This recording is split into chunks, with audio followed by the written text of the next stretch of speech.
Es la 1 de la tarde, 50 minutos. Nosotros seguimos desde Barranquilla, desde la casa de la Selección Colombia, haciéndole fuerza a nuestra selección, pero también hablando de ecosistemas, de la riqueza ambiental que hay en la región Caribe. Y no es gratis que estemos en la presencia o en compañía del majestuoso río Magdalena. Lo que pasa es que en esta entrega del Proyecto Es Colombia vamos a hablar de agua dulce. Los impactos que hay, Lucia Fernanda, alrededor de estos ecosistemas ponen en riesgo a numerosas especies de la fauna silvestre. En la mayoría de los casos, causados, oiga esto, por la actividad del hombre. Pues precisamente por esas condiciones, ríos como el Atrato, el Cauca y el Magdalena, y también páramos como el de Pispa, fueron decretados o declarados como sujetos de derecho, lo que significa comprometer al Estado en su conservación y su protección. Pues el río Magdalena, el más importante de Colombia, recibe muchos impactos humanos: materia orgánica, no biodegradable, expansión ganadera y agrícola, minería con mercurio, y por eso nuestro compañero Juan David Ríos y un equipo de Noticias Caracol lo recorrió desde su nacimiento hasta la desembocadura. Pues a lo largo de sus 1.528 kilómetros encontramos la vida, pero también esos peligrosos lunares negros que los tienen en riesgo.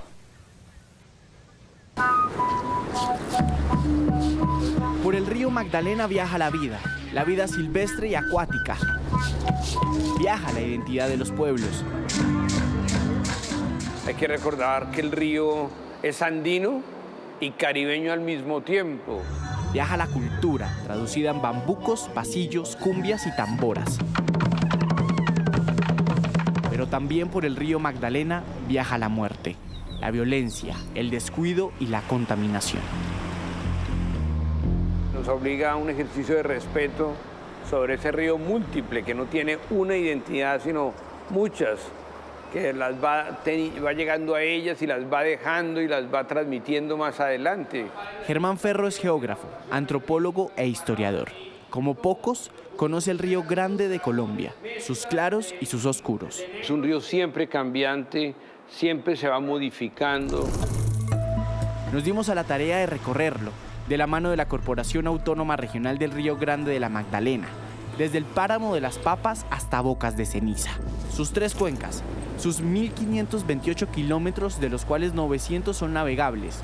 Pero también aprovechamos para escuchar a su gente, a su pueblo, escuchar a Colombia en el río. A 3.685 metros sobre el nivel del mar, nace el río más importante de Colombia. Bienvenidos al macizo colombiano, la cuna del río Magdalena. Estamos en el punto más estrecho de este río, que tiene una distancia de 1,20 m y el más ancho logra hasta los 2 kilómetros. Aquí nace la historia de un pueblo, de un país. Esta es la historia de la travesía por el Magdalena. Para lograr la conexión entre el ser humano y el río, el Cabildo Inga Nuna Rumi en San Agustín Huila celebra un ritual de entrega a la madre naturaleza, a las aguas, de sus nuevos protectores, los niños. La conexión empieza cuando tú bebes agua del río, porque aquí en esta parte alta el agua es pura, no es contaminada. Nosotros como equipo participamos del ritual para que se nos permitiera cruzarlo, navegarlo y conocerlo. El agua nos une, el agua nos une. Y ojalá hoy, que el ritual que hicimos, que este mensaje, que estas hojas que tiramos aquí en las aguas, lleguen con ese mensaje a cada uno de los pueblos que habitan. Nuestros antepasados lo llamaban Yuma, Arli y Huacayo, que en quechua significa el río de las tumbas. A medida que avanzamos en la expedición, aparecen nuevos protagonistas de esta historia, como Ovidio, un joven que hace parte del programa Vigías del Río de Cormagdalena, la entidad encargada de su protección y conservación. Para mí, ser vigía del río es como aportar un granito de arena a la conservación y comunicarle a las comunidades ribereñas pues, lo que es el río, la importancia del río, y darle como unos tips para poder protegerlo y conservarlo. Ovidio nos contaba que le encanta la fotografía. Para él, capturar una imagen es como pintar en un lienzo, y qué mejor lienzo que este. Pero también está la foto que él sueña. Una especie que me gusta mucho del río Magdalena es la nutria, porque es como una de las especies sombrillas que tiene el río Entonces, digamos que lograr una fotografía de la nutria es para mí como lo más alto que hay en niveles de fotografía así que tenga que ver con el río Magdalena. Las esperamos pacientemente, pero como dijo Ovidio, son esquivas. Como las nutrias, la cuenca del río Magdalena es el hábitat ideal para muchas especies. Una inmensa variedad de aves se nutren de sus aguas, mamíferos, anfibios, reptiles como las babillas y caimanes, incluso manatíes y uno que otro hipopótamo. Y lo más importante, inmersos bajo el río Magdalena, 233 especies de peces le dan vida a este imponente ecosistema. Luego de explorar el río cristalino llegamos a la cuenca media y sus aguas color café. Café por la sedimentación y las condiciones del río. Aquí suenan los llamados de auxilio. ¿Y por qué el río Magdalena es importante? Atraviesa 13 departamentos, atraviesa 130 municipios, representa el 50% de la pesca de agua dulce de nuestro país. Hay un alto porcentaje en la agricultura de nuestro país, pero con tantos beneficios y características no se nos puede olvidar que también tenemos problemas de erosión, que tenemos unos problemas importantes de contaminación en muchos municipios de nuestra orilla. Este río de aguas turbias, color petróleo, es el río Bogotá, que recibe diariamente 800 toneladas de aguas residuales y se las entrega al Río Grande de Colombia. Es impresionante pasar por allí y ver esa agua negra que va entrando al Magdalena, y el Magdalena le toca la gran tarea de ver cómo redime, cómo logra resolver. ¿Puede el mismo río redimir el daño de la contaminación? Si bien nuestra hidrología y la capacidad que tienen los cuerpos de agua de regenerarse, de recuperar, de diluir sus cargas contaminantes es bondadosa, hay ciertos contaminantes que el propio cuerpo de agua no es capaz de diluirlos, no es capaz de regenerarse en el tiempo y en su recorrido. Por ejemplo, el plástico. Sobre toda la cuenca de este río Grande de la Magdalena hay un poco más de 35.000 pescadores artesanales que aman su oficio, que a través de este arte, como ellos le dicen, vivieron sus abuelos, sus papás y ahora sus hijos. Mi papá a los 14 años llegó al río Magdalena y muere pescando, ¿no? Siendo pescador. Luis Fernando García lleva 50 años pescando y es un maestro en la atarraya. Pero cuando hablamos con él, notamos esa preocupación de un futuro incierto por las consecuencias ambientales que se reflejan en el río. De acuerdo a la UNAP, a finales del siglo pasado se llegaba a pescar cerca de 40.000 toneladas al año. En el 2022, si algo, alcanzó a más de 10.000 toneladas en toda la cuenca del Magdalena. El río está en una crisis tremenda. Y cuando en la época de mi papá no era crisis, era abundancias. Los modos de pesca también cambian mucho. Hoy, cuando en la era de mi papá no habían barrederos, no habían mayones, no habían transmayos. Esos son artes de pesca muy grandes que atraviesan el río y son artes de pesca mortales. ¿Pero de cuál crisis tremenda hablan los pescadores? Hoy, la crisis se llama sequía. Que ya hay miedo, hay miedo. Que ya el pescador hoy piensa de que esto se acabó. En nuestro recorrido vivimos en carne propia las consecuencias del cambio climático. Parches de arena desplazan poco a poco el agua. En la inmensidad de un río Magdalena que puede tener 1 kilómetro de ancho a la altura de Puerto Berrío hasta Barrancabermeja, encallamos. El agua daba hasta la cintura. Barrancabermeja no es la excepción. La contaminación de la actividad industrial invade a una ciudad llena de ciénagas. Y un río como el Magdalena está en peligro de perder la vida. Él es el colector de todo lo que sucede en 700 municipios de nuestro país. Es el responsable de la recepción de lo bueno y lo malo que pase aguas arriba de él.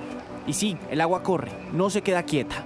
Con lo bueno, lo malo y lo feo, el río lleva memoria. Llegamos al final de este recorrido, al final de 1.540 kilómetros de longitud que tiene el río Magdalena. Un final un poco desolador por la cantidad de contaminación, de basura que llega acá, a Bocas de Ceniza. Pero el inicio del Mar Caribe, este es el punto en donde el agua dulce del río Magdalena se une con el agua salada del mar. Yo trabajo aquí. Esta isla era profunda, hicieron esta, se rellenó de tierra de una vez. Enrique a sus 76 años sigue pescando, tanto en río como en el mar. Cuando llegamos a su casa, hacía el almuerzo con lo que pescó en la madrugada y nos contó lo perjudicado que se ha visto por la necesidad de dragar el río, una acción importante para el canal de acceso de Barranquilla. Aquí no se coge nada, por aquí no hay de pescar por aquí. Y si uno se mete en el río, ya tiene uno que está caminando entre fango y ahí las piernas no me dan para estar metido en el fango. El Magdalena es uno de los ríos más sedimentados del mundo. De acuerdo a Cor Magdalena, hasta su desembocadura pueden llegar cerca de 150 millones de toneladas cada año. En el año 2023 hicimos intervenciones cerca a los 3.500.000 metros cúbicos de sedimento y evidentemente en el año 2024 calculamos que va a ser un porcentaje de sedimentación bastante parecido. En nuestro recorrido llegamos a la Ciénaga de Mallorquín, en Barranquilla, una ciénaga que ha estado en constante recuperación a causa de la sedimentación y el cambio climático. El Magdalena está de aquel lado, el mar está de este lado, y la ciénaga está acá adentro. A veces dicen que el pescado se ha retirado es por la cimentación que está botando la draga allá afuera. Está botando mucho lodo, le revuelve mucho el agua, al pescado no le gusta tanto el agua revuelta, le gusta el agua clara. Bien lo decía el Nobel Gabriel García Márquez en El amor en los tiempos del cólera. Florentino Ariza, en efecto, estaba sorprendido de los cambios y lo estaría más al día siguiente, cuando la navegación se hizo más difícil y se dio cuenta de que el río Padre de la Magdalena, uno de los grandes del mundo, era solo una ilusión de la memoria. ¿Será que el río Grande de la Magdalena, el majestuoso río que baña más de 700 municipios del país, que es el hogar de un sinnúmero de especies y la razón de ser de muchos pobladores, quedará solo en la memoria? Ese río también nos ofrece un encuentro maravilloso con la Colombia que muchas veces no sale en las noticias, no la maneja la información. Ese es el país que yo conozco y el que me anima a seguir adelante. Depende de nosotros, los colombianos, que el río que conecta el páramo con la ciénaga, las montañas con el mar, la música andina con la Caribe, la cultura indígena con la cultura occidental, siga navegando la vida.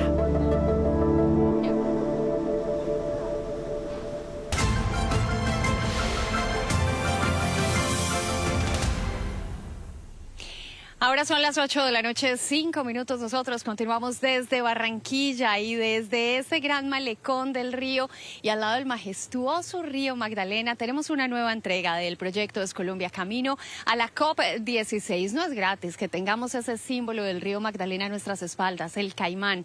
Es que vamos a seguir hablando de agua dulce. El 70%, Lucía Fernanda, de nuestro planeta es agua, pero solo el 2.5% es agua dulce. Ahí reposa un gran reto de la humanidad y es hacer un uso sostenible de este recurso. Un reto para hacer viable la vida en la Tierra, porque sin agua no hay vida. Desde luego, la WWF, una organización internacional independiente que trabaja en la conservación de la naturaleza, califica a Colombia como potencia hídrica mundial. Nuestro país ocupa el segundo lugar en número de especies de peces de agua dulce, 1.595 de ellas, 367 solo se encuentran en Colombia. Eso da una dimensión de lo que tenemos y de nuestra responsabilidad con el planeta en la conservación de la vida. Y un ejemplo de conservación es el río Vita. Un tesoro de nuestra biodiversidad en la región de la Orinoquía, cuya cuenca abarca 824.500 hectáreas. Es un río de 598 kilómetros que corre por el departamento del Bichada hasta desembocar en el Orinoco. Su cuenca alberga al menos 1.474 especies de plantas, 254 de peces, 201 de aves y 63 especies de mamíferos, incluyendo tapires, venados y jaguares. Además, sus extensos hábitats de agua dulce y ecosistemas de bosques son el refugio para emblemáticas especies como los delfines de río, la arahuana azul y la tortuga charapa. ¿Qué han hecho las autoridades, comunidades y organizaciones ambientales públicas y privadas para tener un río tan bien conservado? Pues viajamos a la región para averiguarlo. La llanura se ve extensa e inhóspita. Estamos en las afueras de Puerto Carreño, la capital del Bichada. Transitamos por la reserva Doña Ana, privilegiada por el paso del río Vita. Es época de lluvias en la Orinoquía y en medio del aguacero, nuestro anfitrión Alejandro Herrera, el dueño de la reserva, confiesa que conservar este río ha sido siempre su razón de ser. Mi familia, mi papá, mi mamá, mis hermanos, todos hemos sido delicados con la fauna y con la flora y nos hemos dedicado a cuidar. En la finca nos acompaña Saulo Uzma, biólogo experto en agua dulce, quien lidera un equipo de WWF, ONG internacional que junto a otras ONGs como la Fundación Omacha y entidades como el Instituto Humboldt y AUNAP, Autoridad Pesquera, entre otras, trabajan con las comunidades en la conservación de su cuenca. La visita a la reserva Doña Ana hace parte de ese trabajo a dos manos que hacen los investigadores con las comunidades: monitorear el río y brindar información de las especies de peces. Es como para hacerle bulla para llamarlo. Pero esta no es una faena común. Los peces no van a parar a la olla, son objeto de estudio. La dupla científicos y comunidades locales ha generado situaciones como esta. Doña Blanca, longitud total. 23. Longitud estándar. 19. Es muy importante porque aparte de la información científica que tienen los biólogos o que ellos nos vienen a transmitir a través de su información o enseñarnos, la cocina para nosotros se nos ha convertido en un laboratorio porque hemos aprendido que tiene que tomarse unas medidas, que todos los pescados no tienen la misma medida. Es un gana-gana donde aprenden los campesinos, pero también los investigadores se nutren de sus conocimientos. El solo hecho de poder articular el conocimiento tradicional con el conocimiento científico permite generar una información un poco más robusta. Uno en la universidad aprende los nombres científicos, aprende ciertas cosas, pero aquí que ellos están observando sus peces todo el tiempo, le permite tener una mejor aproximación, digamos, a la ecología, aspectos migratorios. Avanzamos de nuevo por el Orinoco. El tema de la conservación de una cuenca también involucra el trabajo que realizan sus vecinos en el área. Conservar el río Vita no es tarea fácil. Es un complejo acuerdo de voluntades entre todos los actores presentes en la región. Comunidades ribereñas, organizaciones ambientales, autoridades del Estado, todos remando hacia el mismo lado. Pero ¿cuál es el papel de cada uno de ellos y cómo lo han logrado hasta el momento? Viajamos a la reserva Bojonawi, que hace parte de la Reserva de Biosfera del Tuparro. En el camino nos cruzamos con inmensas formaciones rocosas. Unas parecen islotes. Nos detuvimos en una de esas moles de piedra. Allí, Saulo Uzma nos cuenta qué tan antiguas son. Estamos en una particularidad que es las rocas del macizo guayanés, una formación rocosa que es la más antigua que tiene el mundo entero, ¿no? Si alguna vez Dios dijo, hágase la tierra, esto fue parte de lo que él dijo que se hiciera. En Bojonawi, los anfitriones nos reciben en medio del alboroto. Son ejemplares de paso que tarde o temprano volverán a su entorno natural. Yo creo que devolverle la oportunidad a un animal esto será la satisfacción más grande del mundo. Luego nos embarcamos a otro lugar, la laguna El Pañuelo. El paisaje es sobrecogedor. De nuevo nos acompañan las afloraciones del Precámbrico, aves silvestres y curiosos monos aulladores.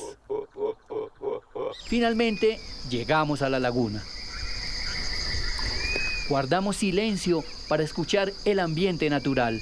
Los dueños del territorio nos anuncian que estamos en su casa.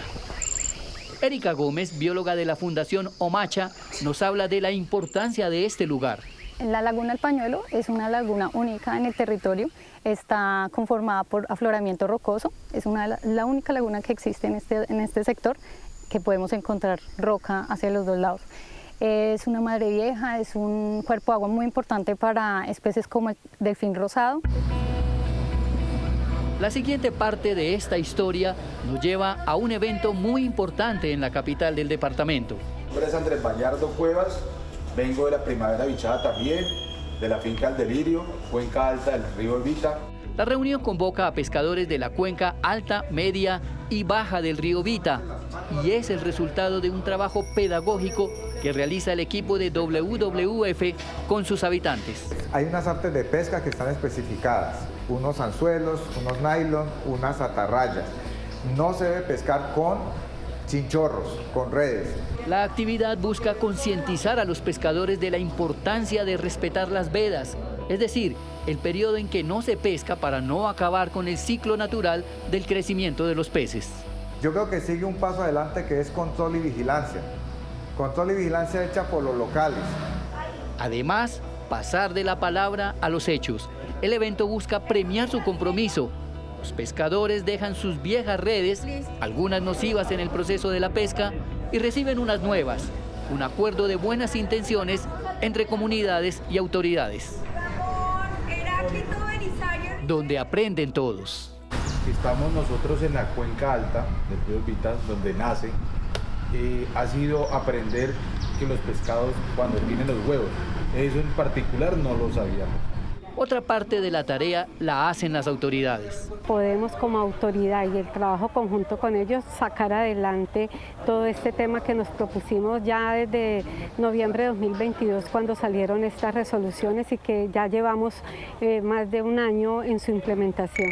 Se refiere a 2 resoluciones de la Autoridad Nacional de Acuicultura y Pesca, AUNAP, que establecieron medidas de manejo para los recursos pesqueros en la Orinoquía y el río Vita.